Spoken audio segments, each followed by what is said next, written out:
Hello guys, এটা আমি marinate করলাম। এটা আমি ঝাল রোস্ট বাদাম বাটা দিয়ে এবং টক দই দিয়ে রান্না করব। 1 ঘন্টা মেরিনেট করে রাখবো। প্রথমে আপনারা লেবুর রস, যদি না থাকে সয়া সস, আর এই যে আদা বাটা দিয়ে এই যে ভালো করে মাখাচ্ছি। এভাবে আপনারা চাইলে মেখে নিতে পারেন, এই যে এভাবে। এখন আমি 1 ঘন্টা নর্মাল ফ্রিজে রেখে আসবো। এভাবে ভালো করে মেখে নেবেন। এই দেখতে পাচ্ছেন সুন্দর করে। তারপরে ভেজে এটাকে রান্না করা হবে, আপনাদেরকে একটু করে দেখাবো। হ্যাঁ, হ্যালো গাইস, তো আমি মেরিনেট করে রেখেছিলাম চিকেন। এই যে দেখতে পাচ্ছেন চিকেন। এখন এটা আমি ভেজে নেব। এখন এটা আমি ভেজে দেবো। এখন পটপট করে এই যে ফুটবে, লেবু দেওয়া আছে তার জন্য এটা ফুটে যাচ্ছে। যাই হোক, এখন আমি এটা ভেজে তুলে নেব। গাইস, মুরগি ভেজে নিয়েছি। এই যে মুরগি ভেজে এখন তুলে নেব। এই যে মুরগি ভেজে এখন তুলে নিব। এই যে মুরগি ভেজে তুলে নিয়েছি। এইভাবে ভেজে এখন মুরগি তুলে নেব।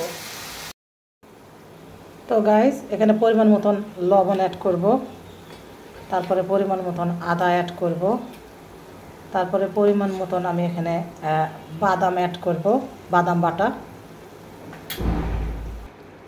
কিছু কাঁচামরিচ ফেড়ে দিয়েছি, কিছু গোটা দিলাম, আবার কিছু গুঁড়ো মরিচ দিলাম আর কি। এরপর দিব রোস্টের মশলা। আপনারা চাইলে দিতে পারেন, দিলে ভালো হবে।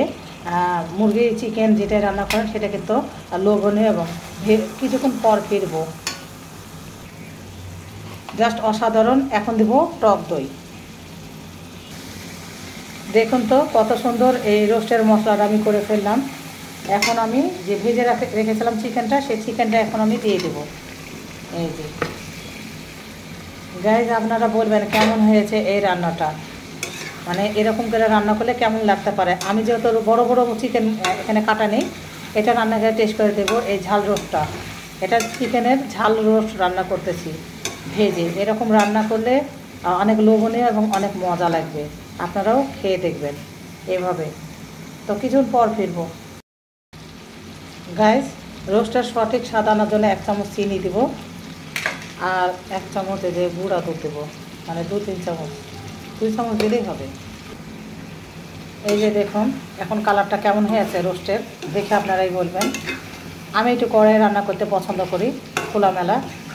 দেখুন, আপনারা দেখুন ভালো করে রোস্ট এখন কেমন লাগছে কালারটা, আর কেমন লাগবে খেতে অবশ্যই কমেন্ট করবেন। গাইস, রোস্টের ঝোল দিয়ে দিলাম, রোস্ট চিকেন এটা।